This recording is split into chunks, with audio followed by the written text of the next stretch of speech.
ഗുരുകരണത്തിലേക്ക് സ്നേഹവന്ദനം. പല രീതിയിൽ വായിച്ചെടുക്കാവുന്ന അമൂല്യ ഗ്രന്ഥത്തിൻ്റെ പേരാണ് സുവിശേഷമെന്ന് എല്ലാവർക്കും അറിയാം. കവിത കണ്ടുവച്ച് ഇതിനെ വായിക്കാനുള്ളൊരു രീതി എല്ലാ കാലങ്ങളും ഉണ്ടായിരുന്നു. നലം തികഞ്ഞ അഗാധമായ കവിതകളുടെ പുസ്തകമാണ് സുവിശേഷം. മതപരമായ കാരണം കൊണ്ട് മാത്രമല്ല, സാഹിത്യപരമായ കാരണങ്ങൾ, എസ്തറ്റിക്കായ കാരണങ്ങൾ കൊണ്ട് പോലും നിങ്ങൾ ഒഴിവാക്കാൻ പാടാത്ത പുസ്തകമാണ് ഗോസ്പൽസ്. നിറയെ കവിതയാണ്. മഴയത്ത് ഇടിമിന്നലിന് വേണ്ടി കാത്തു നിൽക്കുന്ന ഒരാൾ എന്ന മട്ടിൽ കവിയെ നിർവഹിച്ചിട്ടുണ്ട്. ആ വരി, ആ വിശേഷണം ഒരുപക്ഷെ പിന്നെ വഴങ്ങുന്നത് പ്രവാചകനാണ്. അയാളും അങ്ങനെ മഴയത്ത് നിൽക്കുക, വലിയ സ്നേഹാനുഭവത്തിൻ്റെ മഴയിൽ. അതുകൊണ്ട് തന്നെ അയാൾക്ക് ഇടിമിന്നലിൻ്റെ സ്പർശമുള്ള പൊള്ളുന്ന വെളിപാടിൻ്റെ ഭാഷ ഉണ്ടാകുന്നു. പുതിയ നിയമം മുഴുവൻ ആ തച്ചൻ്റെ കവിതകളാണ്. പലപ്പോഴും നമുക്കൊരു സങ്കല്പമുണ്ട്, കവിത, സാഹിത്യം, കല തുടങ്ങിയൊക്കെ വഴങ്ങുന്നത് ഈ വരണ്യവർഗത്തിന് വേണ്ടി, ഉന്നതങ്ങളിലുള്ള മനുഷ്യർക്ക് വേണ്ടിയാണെന്ന്. ആയിരുന്നില്ല. നിങ്ങൾ ഏതൊരു ദേശത്തിൻ്റെയും സാഹിത്യ ചരിത്രം പഠിച്ചു നോക്കുക. കവിതയും കലയുമൊക്കെ മുമ്പോട്ട് കൊണ്ടുപോയത് സാധാരണക്കാരായ മനുഷ്യരാണ്. ഭാരം ചുമക്കുന്ന മനുഷ്യർ പാടിയ പാട്ടുകളാണ്. അപ്പോൾ എവിടെയും അങ്ങനെ തന്നെയായിരുന്നു. നോക്കണം, ആ മരപ്പണിക്കാരൻ പാവപ്പെട്ടവർ സംസാരിക്കാൻ ഉപയോഗിച്ച ഭാഷ കവിതയുടെ ഭാഷയാണ്. കട്ടമരത്തിലിരുന്ന് അയാൾ പറയുകയാണ്, മുക്കുവരെ നോക്കി പറയുകയാണ്, വരിക, ഞാൻ നിങ്ങളെ മനുഷ്യ പിടിക്കുന്നവരാക്കാം. എന്തുമാത്രം അന്രണനങ്ങൾ, എന്തുമാത്രം കടലിനേക്കാൾ അഗാധമായ തിരമാലകളൊക്കെ ആയിരിക്കണം ആ പാവപ്പെട്ട മനുഷ്യരുടെ ചങ്കിലപ്പോൾ ഉണ്ടായത്. കവിത ആ മനുഷ്യൻ്റെ ഹൃദയത്തിലേക്ക് വല്ലാത്ത വ്യത്യാസമുണ്ടാക്കുന്ന, വലിയ അന്രണനങ്ങൾ സൃഷ്ടിക്കുന്ന ദൈവിക ഭാഷയാണെന്ന് തോന്നുന്നു. ഉടനീളം ആ കവിതയുണ്ട്. എത്ര പേര് ഈ വയൽവരമ്പിലൂടെ കടന്നു പോയിട്ടുണ്ട്. എന്നിട്ട് ഒരു വയൽവരമ്പിലെ പൂവിനെയൊക്കെ നോക്കി ശലമോനേക്കാൾ ഭംഗിയായിട്ട് ഈ പൂക്കളെ അലങ്കരിച്ച എൻ്റെ സ്വർഗസ്ഥനായ അപ്പനെന്നൊക്കെ പറഞ്ഞ് കണ്ണു നിറയാനായിട്ട് ആ മരപ്പണിക്കാരന് കഴിഞ്ഞിരുന്നു. എനിക്ക് തോന്നുന്നു നമ്മുടെ ജീവിതത്തിൽ സംഭവിക്കുന്നൊരു ദുരന്തം ഈ കവിതയൊക്കെ പതുക്കെ പതുക്കെ പടിയിറങ്ങിയ നമ്മൾ വളരെ പ്രായോഗികബുദ്ധികളായിട്ട് മാറിയിട്ടുണ്ട്. നമ്മുടെ ഈ ഒരു തലച്ചോറിൽ രണ്ട് അർത്ഥഗോളങ്ങളുണ്ട്. ഒന്ന് യുക്തിയുടെയും കവിതയുടെയോ. പലപ്പോഴും ഇത് തമ്മിൽ ബന്ധമില്ലെന്ന് നമ്മൾ കരുതുന്നു. പക്ഷേ ലോകത്തുള്ള ഏത് പ്രവാചകനെയും ഏത് ദാർശനികനെയും നിങ്ങൾ പരിശോധിച്ച് നിങ്ങൾക്ക് മനസ്സിലാകും, അവരങ്ങോട്ടും ഇങ്ങോട്ടും നല്ല കൊടുക്കൽ വാങ്ങൽ കൊടുത്തിട്ടുണ്ട്. അവരുടെ യുക്തിയിൽ കവിതയുണ്ട്, കവിതയിൽ യുക്തിയുമുണ്ട്. അപ്പോൾ അത്രയും ഭംഗിയുള്ള കവിതയുള്ള ഒരു ഭാഷയിലേക്ക് സുവിശേഷം ഓരോരുത്തരെയും സ്നേഹപൂർവ്വം സ്വാഗതം ചെയ്യുന്നുണ്ട്. മെറ്റഫറുകളാണ് ഈ കവിതയുടെ ആധാരമെന്ന് അരിസ്റ്റോട്ടിൽ വിശ്വസിച്ചിരുന്നു. അങ്ങനെയെങ്കിൽ സുവിശേഷം മുഴുവൻ അതാണ്. രൂപങ്ങളും ഉപമകളും ദൃഷ്ടാന്ത കഥകളും ഒക്കെ ആയിട്ട് ഒരു കവിതാ ഗ്രന്ഥമെന്ന് തന്നെ വിശേഷിപ്പിക്കേണ്ട ഒന്നാണ് സുവിശേഷം. അത്തരം യേശുവിൻ്റെ കവിത തുളുമ്പുന്ന വരികളിൽ നിന്ന് ഒരു വാക്ക് നമ്മുടെ ഈ സായന്തന വിചാരത്തിന് വേണ്ടി ഒന്ന് ശ്രദ്ധയിലേക്ക് കൊണ്ടുവരികയാണ്. ലൂക്കായുടെ സുവിശേഷത്തിൽ നമ്മൾ വായിക്കുക, എവിടെ പെസഹ ഒരുക്കണമെന്നൊക്കെ ചോദിക്കുമ്പോൾ ഇങ്ങനെയാണ് യേശു പറഞ്ഞത്, നിങ്ങൾ തെരുവിലേക്ക് ചെല്ലുക, അവിടെ വെള്ളം കോരി പോകുന്ന ഒരാളെ കാണും, ഒരു പുരുഷനെ കാണും. അയാളോട് ചോദിക്കണം എവിടെ പെസഹ ഒരുക്കണമെന്ന്. അയാൾ നിങ്ങളെ അലങ്കരിച്ച വിശാലമായ മാളിക മുകളിലേക്ക് കൂട്ടിക്കൊണ്ടു പോകും. എനിക്ക് തോന്നുന്നു അമിത വ്യാഖ്യാനങ്ങൾ കൊണ്ട് നമ്മൾ ഈ വിചാരത്തെ ഭാരപ്പെടുത്തിക്കൂടാ. ഒരുപക്ഷെ എൻ്റെ വിചിന്തനങ്ങളോ വ്യാഖ്യാനങ്ങളോ ഇല്ലാതെ തന്നെ വേണമെങ്കിൽ ഇവിടം കൊണ്ട് ഈ ഗുരുചരണം അവസാനിപ്പിക്കാവുന്ന. ഒന്ന് കണ്ണുപൂട്ടി ആ വരികൾ ആ തച്ചൻ്റെ അധരങ്ങളിൽ നിന്ന് മറ്റൊന്ന് കേട്ട് നോക്കുക. തെരുവിലൊരു മനുഷ്യൻ നിൽപ്പുണ്ട്, ജലകുംഭവുമായിട്ടൊരു മനുഷ്യൻ. അയാൾ നിങ്ങളെ വിശാലമായ അലങ്കരിച്ച മാളിക മുകളിലേക്ക് കൂട്ടിക്കൊണ്ടുപോകും. മുതിർന്നവരെന്ന നിലയിൽ നമ്മളൊക്കെ എന്തോ ചില ധർമ്മം അന്വേഷിക്കുന്നുണ്ട്. ഏതൊരു മുതിർന്ന മനുഷ്യൻ ചോദിക്കുന്ന ലളിതമായൊരു ചോദ്യമുണ്ട്, ഞാൻ എന്തിനാണ് ഇവിടെ? Why am I here? യോനായുടെ ഒരു അന്വേഷണം കണക്കാതെ യോന 3 ദിവസം ആ തിമിംഗലത്തിനുള്ളിൽ നിന്ന് ധ്യാനിച്ച് അതായിരുന്നു എന്നൊക്കെയാണ് ഇങ്ങനെ നമ്മൾ വായിച്ചെടുക്കുന്നത്. ഞാൻ എന്തിനു വേണ്ടിയാണ് ഈ ഭൂമിയിൽ? അത് മനസ്സിലാക്കി കഴിയുമ്പോഴാണ് അയാൾ ഇങ്ങനെ തിമിംഗലം കൊണ്ടുപോയി വേറെ തീരത്തേക്ക് കൊണ്ട് തുപ്പിടുക എന്നൊക്കെ ഉള്ള അത്തരം ചില വിചാരങ്ങൾ പോലും മനസ്സിൽ കിടപ്പുണ്ട്. എന്തിനു വേണ്ടി ഒരാൾ? Why am I here? അത് ആ ഒരു അടിസ്ഥാന ചോദ്യത്തിന് ഉത്തരം കൊടുത്തില്ലെങ്കിൽ ജീവിതം വല്ലാത്ത അനാർക്കിലേക്ക് വഴുതിപ്പോകും. ജീവിതം വല്ലാത്ത അർശൂനിലേക്ക് വഴുതിപ്പോകും. ആത്മഹത്യയോ ഭീതരമായ ദുരന്തങ്ങളോ ഒക്കെ നിങ്ങളുടെ വഴി നിങ്ങളെ കാത്തിരിപ്പുണ്ട്. ഒരു കൃത്യത ഉണ്ടാകുമെന്നുള്ള പ്രധാനം. പാകപ്പെട്ട പക്വതയുള്ളൊരു മനുഷ്യൻ എന്തിനു വേണ്ടിയാണ്? അയാൾ അനുഷ്ഠിക്കേണ്ട ധർമ്മം എന്താണ്? വേണമെങ്കിൽ ഈ കുഞ്ഞു വരിയിൽ അയാളുടെ ധർമ്മം നമുക്ക് വായിച്ചെടുക്കാവുന്നേ ഉള്ളൂ. എന്താണത്? തെരുവിൽ ജലകുംഭവുമായിട്ട് നിൽക്കുക. തെരുവെന്ന് പറയുന്നത് പരസ്പര ബന്ധമില്ലാത്ത ഇടവാണ്. ആർക്കും ആരുടെ മീതെ ആകുലതകളോ വ്യാകുലതകളോ ഇല്ലാത്ത ഇടവാണ്. ആരും ആരെയും ശ്രദ്ധിക്കാൻ പാടില്ലാത്ത, അതിനാവശ്യമില്ലാത്തൊരിടവാണ്. ലോകം പതുക്കെ പതുക്കെ ഇങ്ങനെ തെരുവ് കണക്ക് അനുഭവപ്പെടുന്നു. അടുത്തിരിക്കുമ്പോൾ പോലും അകന്നുപോയ മനുഷ്യർ. ഒരു വീടിനകത്ത് പോലും ചിലപ്പോൾ തോന്നുന്നു ഇങ്ങനെ ഒരു തെരുവിൻ്റെ ഒക്കെ ഒരു ഷെയ്ഡ് വന്ന് വീഴുന്നുണ്ട്. അങ്ങോട്ടും ഇങ്ങോട്ടും ശ്രദ്ധിക്കുന്നില്ല, പരിഗണിക്കുന്നില്ല. എന്തിന് ഭക്ഷണം കഴിക്കുമ്പോൾ ഒരാളുടെ പാത്രത്തിൽ ഒരു വിഭവം കുറഞ്ഞെന്ന് പോലും നമ്മൾ ശ്രദ്ധിക്കുന്നില്ല. ഓരോരുത്തർ അവരവരുടെ കാര്യങ്ങൾ ശ്രദ്ധിച്ചുകൊണ്ടിരിക്കും. ഒരാൾ പാട്ട് കേൾക്കുന്നു, വേറൊരാൾ വാട്സപ്പ് പരിശോധിക്കുന്നു, വേറൊരാൾ TV ന്യൂസ് ഇങ്ങനെ പതുക്കെ കാതോർത്തിരിക്കുന്നു. ലോകം ഇങ്ങനെ പരസ്പര ബന്ധമില്ലാത്ത മനുഷ്യരുടെ ഇടങ്ങളായിട്ട് മാറിക്കൊണ്ടിരിക്കുക. തെരുവ് ഇങ്ങനെ നിങ്ങൾ വിചാരിക്കുന്ന കണക്ക് നിങ്ങൾ ബസ് കാത്ത് നിൽക്കുന്ന നിരത്ത് മാത്രമല്ല, അതേതിടവും തെരുവാകാം. അങ്ങനെ തെരുവ് കണക്ക് ലോകം രൂപപ്പെടുമ്പോൾ, അത്രയും വലിയൊരു ദുരന്തത്തിലേക്ക് ലോകം പതുക്കെ പതുക്കെ വഴുതി പോകുമ്പോൾ ഒരാൾക്ക് അനുവർത്തിക്കാവുന്ന ഏറ്റവും നല്ല ധർമ്മം ഇതാണ്. ഇങ്ങനെ കണ്ണ് നിറയെ ജലവുമായിട്ട് കനിവുമായിട്ട് ഈ തെരുവിൽ നിൽക്കുക. ജലകുംഭവുമായിട്ട് നിൽക്കുന്ന പുരുഷൻ. യസീൻ എന്ന് പറയുന്ന ഒരു പ്രത്യേക സന്യാസ സമൂഹം ഉണ്ടായിരുന്നു. ആ സന്യാസ സമൂഹത്തിൽപ്പെട്ട ഒരാളൊക്കെ ആയിരിക്കും ഈ ചെറുപ്പക്കാരെന്നൊക്കെ മട്ടിലുള്ള ചില വ്യാഖ്യാനങ്ങളൊക്കെ വായിച്ചിട്ടുണ്ട്. അവിടെ ഇങ്ങനെ പുരുഷന്മാർ മാത്രമേ ഉള്ളൂ, അതുകൊണ്ട് ഓരോ കാര്യങ്ങളും ചെയ്തുകൊണ്ടിരുന്ന പുരുഷന്മാർ. പൊതുവേ സ്ത്രീകൾ മാത്രം വെള്ളം കോരിക്കൊണ്ടിരിക്കുന്ന നാടിനകത്ത് ഒരു പുരുഷൻ വെള്ളം കോരിക്കൊണ്ട് വരുന്ന കാഴ്ച കാണുക വളരെ എളുപ്പമാണ്. അപ്പോൾ ആ അർത്ഥത്തിൽ അതൊരു കോഡ് കണക്കൊക്കെ വായിച്ചെടുക്കുന്നുണ്ട്. നമുക്ക് അതിൻ്റെ വിശദാംശങ്ങൾ വിട്ട് കളയുക. ജലകുംഭവുമായിട്ട് നിൽക്കുന്നൊരു പുരുഷൻ, ഈർപ്പമുള്ളൊരു മനുഷ്യൻ. എന്തിനു വേണ്ടിയാണ് ഈ ആത്മീയ സാധനങ്ങളൊക്കെ? എന്തിനുവേണ്ടി നമ്മൾ ആത്മീയ പ്രഭാഷണങ്ങൾ കേൾക്കുന്നത്? എന്തിനുവേണ്ടി നമ്മൾ പള്ളിയിൽ പോകുന്നത്? എന്തിനുവേണ്ടി നമ്മൾ വേദപുസ്തകങ്ങൾ വായിക്കുന്നത്? ഒക്കെ ഒരു കുഞ്ഞു കാര്യത്തിന് വേണ്ടിയാണ്, ഈ കുറേ കൂടി ഈർപ്പം ജീവിതത്തിൽ ഉണ്ടാക്കാനായിട്ട്. നിർഭാഗ്യവശാൽ അത്ര ഈർപ്പം സൃഷ്ടിക്കുന്നില്ല നമ്മൾ ആത്മീയമെന്നോ മതപരമെന്ന് കരുതുന്ന പല കാര്യങ്ങളിലും. ഇപ്പോൾ അടിസ്ഥാന ഈർപ്പമുള്ളൊരു മനുഷ്യനായിരുന്നു യേശു എപ്പോഴും സ്വപ്നം കണ്ടത്. ഇങ്ങനെ ഇവിടം വരെ ജലവുമുള്ളതായിട്ടൊരു മനുഷ്യൻ. എല്ലായിടത്തും നമ്മൾ അത്തരം മനുഷ്യരെ തിരയുന്നുണ്ട്. രാത്രിയൊക്കെ വൈകി നിങ്ങളൊരു ജംഗ്ഷനിൽ ഒരു ലിഫ്റ്റൊക്കെ കാത്ത് നിൽക്കുമ്പോൾ എത്ര പേര് ആ വഴിക്ക് ബൈക്കൊക്കെ ഓടിച്ച് പോകുന്നുണ്ടാകും, എത്ര പേര് കാർ ഓടിച്ചിട്ട് പോകുന്നുണ്ടാകും. എന്നിട്ട് നിങ്ങൾക്കറിയാം, നിങ്ങൾ എല്ലാ വണ്ടികളുടെയും മുമ്പിൽ കൈനീട്ടാറില്ല. നിങ്ങൾക്കൊരു കൃത്യമായ ഒരു പരിഗണനയുണ്ട് ആരുടെ മുമ്പിൽ കൈനീട്ടണമെന്ന്. കാരണം ഏതോ ഒരു മനുഷ്യൻ അനുഭാവത്തിൻ്റെ ആ ചെറിയൊരു നനവ് നിങ്ങളോട് കാട്ടുന്നുണ്ട്. ലളിതമായിട്ട് നിങ്ങൾക്ക് പരീക്ഷിക്കാവുന്ന കാര്യമാണ്. നമുക്കറിയാം, ഇപ്പോൾ നഗരങ്ങളിലൊക്കെ ഒരിത്തിരി നേരം ഇങ്ങനെ സിഗ്നൽ ലൈറ്റ് മാറാനായിട്ട് നമ്മൾ കാത്തു കിടക്കുമ്പോൾ എവിടെ നിന്നൊക്കെ വരുന്ന ഈ നാടോടി കൂട്ടങ്ങൾ കുഞ്ഞുങ്ങളൊക്കെ ആയിട്ട് വരും ഭിക്ഷ യാചിക്കാനായിട്ട്. നിങ്ങൾ വെറുതെ അവർ നിരീക്ഷിച്ച് നോക്കുക. അവരിങ്ങനെ എല്ലാ വണ്ടിയുടെയും ജാലകത്തിൽ പോയി കൊട്ടാറില്ല.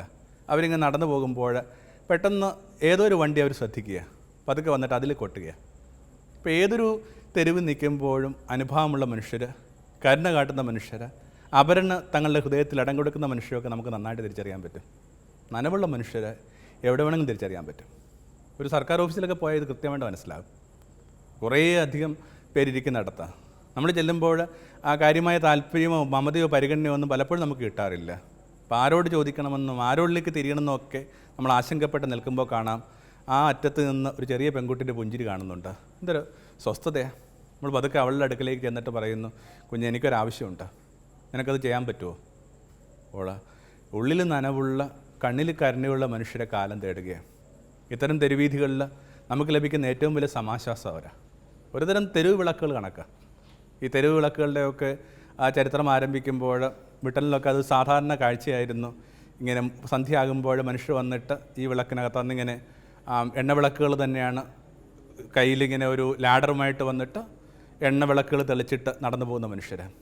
ഇത് കണക്ക് നമ്മുടെ മങ്ങിക്കൊണ്ടിരിക്കുന്ന ആ വെട്ടം മങ്ങിക്കൊണ്ടിരിക്കുന്ന ഇടങ്ങളിൽ തെരുവിളക്കുകൾ തെളിക്കുന്ന മനുഷ്യർ, തെരുവിളക്കുകൾ കണക്ക് നിൽക്കുന്ന മനുഷ്യർ, അവരാണ് നമുക്ക് ദിശ കാട്ടാൻ പോവുക. അവരോട് നമ്മൾ ചോദിക്കേണ്ടത്, ലോകത്തിൻ്റെ ദിശ എങ്ങോട്ടാണ്? നമ്മുടെ ദിശ എങ്ങോട്ടാണ്? കാലത്തിൻ്റെ ദിശ എങ്ങോട്ടാണ്? ദിശ കാട്ടുക എന്ന് പറയുന്ന കൊച്ചു കാര്യമല്ല. ഞാൻ വിചാരിക്കുന്ന ഓരോ മനുഷ്യനും അവനവൻ്റെ ജീവിതത്തിൽ അറിഞ്ഞോ അറിയാതെയൊക്കെ ചെയ്യുന്നുണ്ട്. നമ്മൾ നമ്മുടെ കുഞ്ഞുങ്ങളോടൊന്നും പറഞ്ഞിട്ടില്ല. പക്ഷെ എന്നിട്ടും നമുക്കറിയാം, നമ്മളൊന്നും പറയാതിരിക്കുമ്പോൾ തന്നെ കുഞ്ഞിൻ്റെ ദിശയെ നിർണ്ണയിക്കാനായിട്ട് പ്രധാനപ്പെട്ട ഒരു ഘടകം നിങ്ങളാണ്. വിശേഷിച്ചും വലിയ ഹൃദയഭാരത്തോടുകൂടി അപ്പന്മാരൊക്കെ മനസ്സിലാക്കേണ്ട ഒരു കാര്യമാണ്. നമ്മൾ കുട്ടികളോട് ഒന്നും ഉപദേശിച്ചിട്ടുണ്ടാവില്ല, ഒന്നും ശാസിച്ചിട്ടുണ്ടാവില്ല, അങ്ങനെ ചെയ്യും ഇങ്ങനെ എന്ന് പറഞ്ഞിട്ടുണ്ടാവില്ല. പക്ഷേ കുട്ടികളുടെയൊക്കെ റോൾ മോഡൽ എന്ന് പറയുന്ന അപ്പനാണ്. അങ്ങനെ എപ്പോഴും വലിയ ഭാരത്തോടെ ആലോചിക്കാനൊരു കാര്യമുണ്ട്. ദൈവത്തെ അപ്പ എന്നൊക്കെ നമ്മൾ പഠിപ്പിക്കുന്നുണ്ട്. ദൈവം അപ്പ എന്നൊക്കെ പഠിപ്പിക്കുമ്പോൾ വല്ലാത്തൊരു കോൺവേഴ്സ് തിയറി വരുന്നുണ്ട്.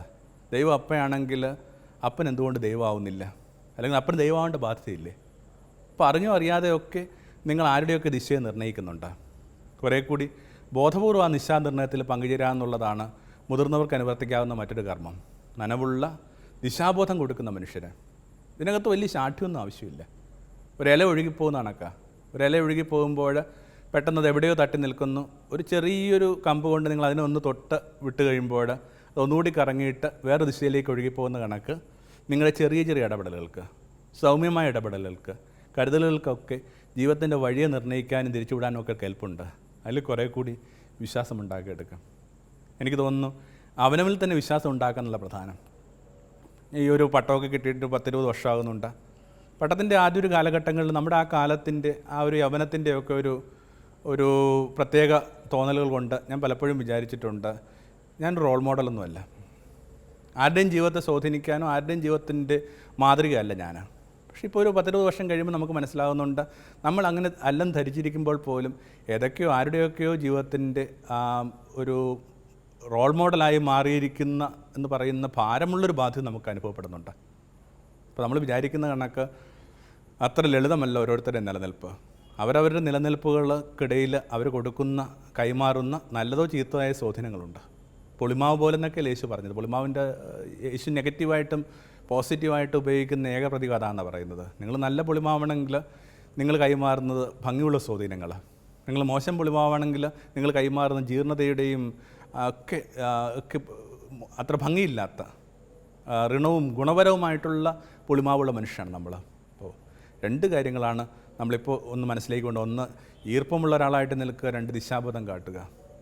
എന്നിട്ട് എവിടേക്കാണ് ഇത്തരം മനുഷ്യർ ഈ സമൂഹത്തെ കൂട്ടിക്കൊണ്ടുപോകുന്നത്, അവർ ഉറ്റവരെ കൂട്ടിക്കൊണ്ടുപോകുന്നത്, അവരെ വീട്ടുകാരിയെ കൂട്ടിക്കൊണ്ടുപോകുന്നത്, അവരുടെ സഖിയോ അല്ലെങ്കിൽ കുഞ്ഞുങ്ങളെ കൂട്ടിക്കൊണ്ടുപോകുന്നത്, അതൊന്നുകൂടി മനസ്സിൽ വായിച്ചെടുക്കണം.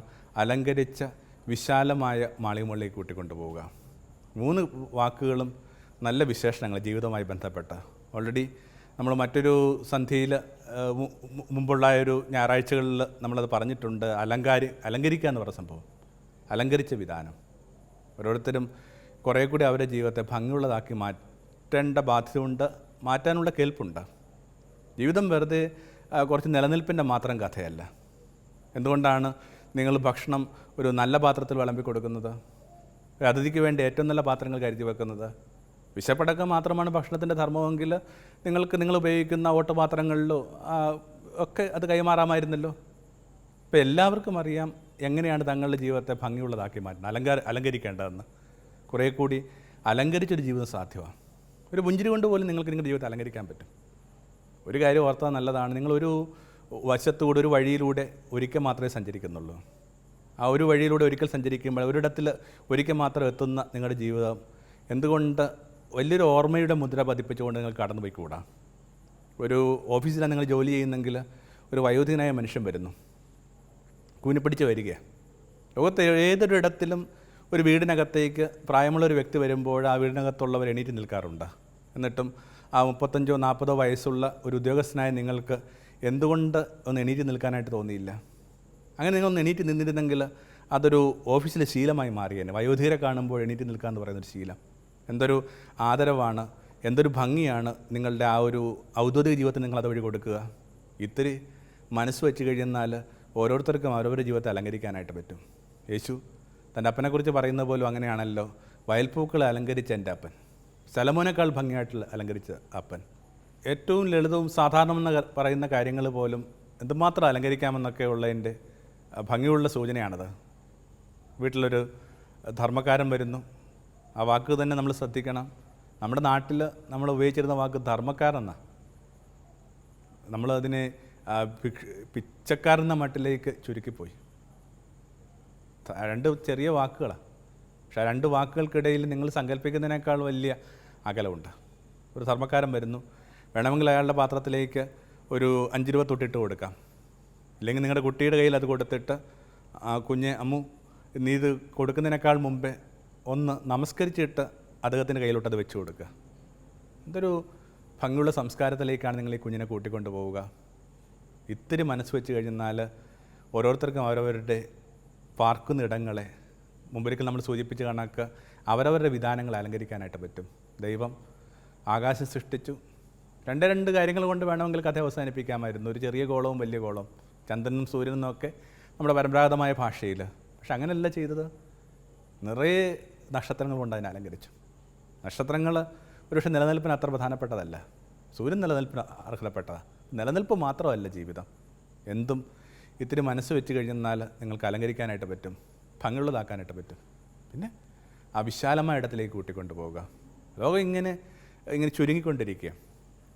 മരണക്കിണറിൻ്റെ കണക്ക് ഓരോ നിമിഷവും ഇങ്ങനെ മനുഷ്യൻ്റെ ഹൃദയത്തിൻ്റെ വ്യാസം ഇങ്ങനെ ചുരുങ്ങിക്കൊണ്ടിരിക്കുക. എനിക്ക് പലപ്പോഴും പേടി വരുന്നുണ്ട്. നമ്മുടെ മതപ്രഭാഷണങ്ങളോട് പോലും പലപ്പോഴും പേടി വരുന്നുണ്ട്. എന്തുമാത്രം ഇങ്ങനെ ചുരുങ്ങിയ ഒരു കാലത്തെക്കുറിച്ചും ചുരുങ്ങിയ ചില കാര്യങ്ങളെക്കുറിച്ചും ഒക്കെയാണ് ഇവർ ചർച്ച ചെയ്തുകൊണ്ടിരിക്കുക. ഓരോ സെക്കൻഡും ജീവിതം കുറേ കൂടി വിശാലമാണ്. ബ്രഹ്മം എന്നൊരു പദം ഈശ്വരന് വേണ്ടി നമ്മൾ ഉപയോഗിക്കുന്ന വാക്കാണ്, ഭാരതം ഉപയോഗിക്കുന്ന വാക്കാണ്. ബ്രഹ്മം എന്ന് പറഞ്ഞ വാക്കിൻ്റെ അർത്ഥം പോലും ബൃഹത്താവുന്നതാണ് ബ്രഹ്മം. ഓരോ നിമിഷവും വലുതാകാനായിട്ട് നമ്മളെ പ്രേരിപ്പിക്കുന്ന ഒന്നിൻ്റെ പേരാണ് ദൈവം എന്ന് പറയുന്നത്. എന്നിട്ടും ദൈവത്തോട് അടുത്തുകൊണ്ടിരിക്കുന്ന കരുതുന്ന മനുഷ്യരുടെ ജീവിതം ഇങ്ങനെ ചുരുങ്ങിപ്പോകുന്നത് എന്തുകൊണ്ടാണ്? പ്രാവുംകൂട് കണക്ക് ചെറിയ ചെറിയ അറകളിലേക്ക് അവരുടെ ജീവിതം അവരെന്തുകൊണ്ടാണ് തളച്ചിടുന്നത്? കുറേ കൂടി വിശാലത അനുഭവിക്കാനായിട്ട് ലോകത്തെ പ്രേരിപ്പിക്കുക. എന്തുമാത്രം സെഗ്മെൻറ്റുകളിലേക്കാണ് മനുഷ്യരുടെയും നമ്മുടെ കാലം ചുരുങ്ങിക്കൊണ്ടിരിക്കുക. എന്ത് സ്പർദ്ധയാണ്! ഓരോ സംഘങ്ങളെക്കുറിച്ച് പോലും നമുക്ക് പേടി വരുന്നുണ്ട്. എന്ത് പേരിൽ വന്നു കഴിഞ്ഞാലും സംഘങ്ങളെ പേടിക്കണമെന്ന മട്ടിലൊരു വല്ലാത്തൊരു ഫോബിയ മനസ്സിൽ വരുന്നുണ്ട്. സച്ചിദാനന്ദനൊക്കെ പറയുന്ന കണക്ക് എല്ലാ സംഘങ്ങളും ഹിംസയുടെ വയലുകളാണ്. ഒറ്റനോട്ടത്തിൽ നിരുപദ്രവം തോന്നുന്ന ഒത്തുചേരുകൾ പോലും വൈകാതെ ഇങ്ങനെ ഹിംസയിലേക്കൊക്കെ വഴുതിപ്പോകുന്ന കാണുമ്പോൾ ഈ വിശാലമായൊരു ഭൂമിയിലേക്ക് മനുഷ്യനെ കൂട്ടിക്കൊണ്ടുപോകേണ്ട ബാധ്യതയുണ്ട് ഇത്തരം പാകതയും പക്വതയും ഒക്കെ ഉള്ള മനുഷ്യർക്ക്. ഒരു ആദരവിൻ്റെ കാലമാണ് രൂപപ്പെടേണ്ടത്. നമ്മുടെ കാലത്ത് ഇപ്പോൾ ഒത്തിരി ഉപയോഗിക്കപ്പെടുന്ന വാക്ക് സഹിഷ്ണുത എന്ന് പറഞ്ഞ വാക്കാണ്. ഒരു ചർച്ചയിൽ ആ ഒരു പദത്തെ അത്ര നല്ലതല്ലെന്ന് പറയേണ്ട ഒരു ബാധ്യത എനിക്കുണ്ടായി. കാരണം നമ്മൾ ഈ സഹിഷ്ണുത എന്ന് പറയുന്നത് ഇങ്ങനെ നമ്മൾ ആരോടെ കാണിക്കുന്ന ഔദാര്യമാണ്. അതിനകത്ത് എപ്പോഴും ബലം കുറഞ്ഞ ഒരാളും ബലമില്ലാത്ത ഒരാളുമുണ്ട്. നിങ്ങളുടെ എന്തോ ഒരു നന്മ കൊണ്ട് അല്ലെങ്കിൽ നിങ്ങളുടെ എന്തോ ഒരു പ്രായോഗിക ബോധം കൊണ്ട് ഔദാര്യം കൊണ്ട് നിങ്ങൾ ആരെയൊക്കെയോ നിലനിൽക്കാനായിട്ട് അനുവദിക്കുന്നു. ഒഴിവാക്കേണ്ട വാക്കല്ലേ അത് സഹിഷ്ണുത എന്ന് പറയുന്നത്. മറിച്ച് രൂപപ്പെടേണ്ട വാക്ക്, രൂപപ്പെടുത്തേണ്ട വാക്കെന്നൊക്കെ പറയുന്ന ആദരവാണ്. ടു എക്സിസ്റ്റ് ടു കോഎക്സിസ്റ്റ് എന്നൊക്കെ പറയുന്നത് ജീവിതത്തിൻ്റെ മിനിമം നിയമങ്ങളിലൊന്നാണ്. വെറുതെ കോഎക്സിസ്റ്റൻസ് മാത്രമായിട്ട് ജീവിതത്തെയൊക്കെ തെറ്റിദ്ധരിച്ചാൽ കഷ്ടമല്ലേ? സോളമനെക്കുറിച്ച് വേദപുസ്തകം പറയുന്നത് ഒരിക്കലും മറക്കരുത്. ദൈവം അവന് കടൽത്തീരം കണക്ക് മനസ്സ് കൊടുത്തു. കടൽത്തീരം കണക്ക് മനസ്സ്. എന്തുമാത്രം സൂചനകൾ അതിനകത്ത് കിടപ്പുണ്ട്. എന്തിനേയും സ്വീകരിക്കാൻ പറ്റുന്ന, എന്തിനും ഇടം കൊടുക്കുന്ന ആ വലിയ മനസ്സ് അവസാനമായിട്ട് കുറേ കൂടി ഔന്നത്യമുള്ള ഇടങ്ങളിലേക്ക്, ഉയരമുള്ള ഇടങ്ങളിലേക്ക് കൂട്ടിക്കൊണ്ടു പോവുക, മലമുകളിലേക്ക് കൂട്ടിക്കൊണ്ടു പോവുക. എല്ലാ തീർത്ഥാടനങ്ങളും ഇങ്ങനെ മലകളുമായി ബന്ധപ്പെട്ടാണ് നമുക്ക് അറിഞ്ഞുകൂടെ? ജീവിതത്തെ വലിയൊരു തീർത്ഥാടനമായിട്ട് എടുക്കുകയാണെങ്കിൽ ഓരോരുത്തരും സഞ്ചരിക്കേണ്ടത് കുറേ കൂടി ഉന്നതമായ കുലീനമായ ഇടങ്ങളിലേക്കാണ്. പലപ്പോഴും അതിന് പറ്റാതെ നമ്മൾ താഴ്വരകളിലേക്ക് ഇങ്ങനെ കുരുങ്ങിപ്പോവുകയാണ്. പഴയ നിയമത്തിൽ നമ്മൾ വായിച്ച് കേൾക്കുന്നുണ്ട്, ഇങ്ങനെ മോശ ഉന്നതങ്ങളിലേക്ക് കയറിപ്പോവുക, മലമുകളിലേക്ക് കയറിപ്പോവുകയാണ്. നമ്മുടെ ഭാഷയിൽ മാളിക മുകളിലേക്ക് കയറിപ്പോവുകയാണ്. മാളിക മുകൾ എന്നൊക്കെ പറയുമ്പോൾ അതിന് കുറച്ചൊരു ആഡംബരത്തിൻ്റെയൊക്കെ ഒരു ചുവയുണ്ട് നമ്മുടെ ഭാഷയിൽ. ഇംഗ്ലീഷിൽ ആ വാക്ക് കുറേ കൂടെ നല്ല ഇത് അപ്പർ റൂം. അവിടം വരെ പോകാൻ ധൈര്യമില്ലാത്ത, താല്പര്യമില്ലാത്ത മനുഷ്യൻ എന്താ ചെയ്യുന്നത്? അവർ ആ താഴ്വരയിൽ തന്നെ തമ്പടിച്ച് തങ്ങളുടെ ആഭരണങ്ങൾ കനലിലേക്ക് എറിഞ്ഞ് അതിനകത്തുനിന്ന് രൂപപ്പെട്ട ഒരു സ്വർണ്ണ കാളക്കുട്ടിക്ക് ചുറ്റുമായിട്ട് നൃത്തം ചവിട്ടി പറയുകയാണ്, ഇതാണ് ഞങ്ങളുടെ ദൈവം. അപ്പോൾ വലിയ മലമുകളിലേക്ക് പോകാൻ പറ്റാത്തവർ, ഔന്നത്യങ്ങളിലേക്ക് സഞ്ചരിക്കാനായിട്ട് താല്പര്യമില്ലാത്തവർ ചെറിയ കാര്യങ്ങൾക്ക് ചുറ്റി പ്രദർശനം പറ്റും വലം ചുറ്റിയുമൊക്കെ തങ്ങളുടെ ശിഷ്ടകാലത്തെ കഠിനവും ദുരിതവുമാക്കി മാറ്റുകയാണ്. അപ്പോൾ കുറേ കൂടി മുകളിലേക്ക് പോകാനുള്ള ക്ഷണമാണ്. എപ്പോഴൊക്കെ താൻ സംസാരിച്ചു തുടങ്ങിയോ അപ്പോഴൊക്കെ ആ തച്ചൻ പറഞ്ഞു തുടങ്ങുന്നത് ഇങ്ങനെയായിരുന്നു, ഉന്നതങ്ങളിലേക്ക് മിഴിയുയർത്തുക. Lift up your eyes. യേശു പറഞ്ഞ കാര്യങ്ങൾ മനസ്സിലാക്കണമെങ്കിൽ, യേശു പഠിപ്പിച്ച ജീവിത രീതി മനസ്സിലാക്കണമെങ്കിൽ അവനവൻ പാർക്കുന്ന ഇടങ്ങളിലേക്ക് കണ്ണുനട്ടിരുന്നാൽ പോരാ, ഉയരങ്ങളിലേക്ക് മിഴിയുയർത്തേണ്ട ബാധ്യതയുണ്ട്. അപ്പോൾ ആ ഒരു രൂപകം മനസ്സിലൊന്ന് നന്നായിട്ട് പതിഞ്ഞാൽ നല്ലതാണ്. തെരുവിലൊരാൾ നിൽപ്പുണ്ട്, ജലകുംഭവും ഏന്തി. അയാൾ നിങ്ങൾ ദിശ കാട്ടും. എവിടേക്കാണ്? അലങ്കരിച്ച വിശാലമായ മാളിക മുകളിലേക്ക്. എനിക്ക് തോന്നുന്നു ഈ മെറ്റഫർ ഏറ്റവും നന്നായി വഴങ്ങിയത് യേശുവിന് തന്നെ. യേശുവിനെക്കുറിച്ചും മറ്റെന്ത് പറയുവാൻ? നമ്മുടെ തെരുവിലവൻ നിൽക്കുകയാണ്, അടിമുടി ഈർപ്പവുമായിട്ട്. അവനെ അനുഗമിക്കാനായിട്ട് നിങ്ങൾ തയ്യാറാവുകയാണെങ്കിൽ അവൻ നിങ്ങളെ കൂട്ടിക്കൊണ്ടു പോകുന്നത് അലങ്കരിച്ച വിശാലമായ മാളികമുകളിലേക്കാണ്. ഓർക്കണം, മരിച്ചതിന് ശേഷവും അവൻ്റെ ചങ്ക് പിളർന്നപ്പോൾ ചോരയും ജലവും ഒഴുകിയെന്ന് പറഞ്ഞിട്ടാണ് വേദപുസ്തകം അവസാനിക്കുന്നത്. കുറേ കൂടി ഈർപ്പമുള്ള മനുഷ്യരാകാനുള്ള ക്ഷണം സ്വീകരിച്ചുകൊണ്ട്. ആമേൻ.